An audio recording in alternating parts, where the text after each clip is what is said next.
કેન્દ્રીય નાણાપ્રધાન નિર્મલા સીતારમણ આજે એટલે કે 1 ફેબ્રુઆરી 2025ના રોજ દેશનું આગામી બજેટ રજૂ કર્યું હતું। આ બજેટમાં નાણામંત્રી નિર્મલા સીતારમણે મોટી જાહેરાત કરી છે। બજેટમાં નાણામંત્રી નિર્મલા સીતારમણે દેશના લાખો આવકવેરા ભરનારાઓને મોટી ભેટ આપી છે।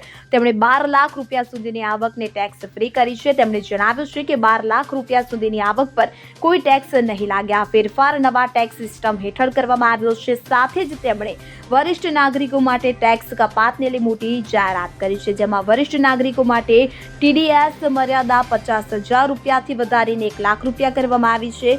નાણામંત્રી નિર્મલા સીતારમણની આ જાહેરાતથી મધ્યમ વર્ગને મોટી રાહત મળી છે। તેની 12 લાખ રૂપિયાની વાર્ષિક આવક પર કોઈ ટેક્સ નહીં લાગે। આ જાહેરાત બજેટની સૌથી મોટી જાહેરાત માનવામાં આવે છે। આનાથી કરદાતાઓના પૈસા બચશે અને તેમની પાસે ખર્ચ કરવા માટે વધુ પૈસા હશે તો આ ભારતીય અર્થતંત્ર માટે પણ સારા સમાચાર છે। વધતી માંગ ભારતીય અર્થતંત્રને વેગ આપશે કે જે ભારતીય બજારને પણ વેગ આપશે। Bureau report CN24 news. હવે જુઓ દેશ દુનિયાની તમામ ખબરો તમારી આંગળીના ટેરવે।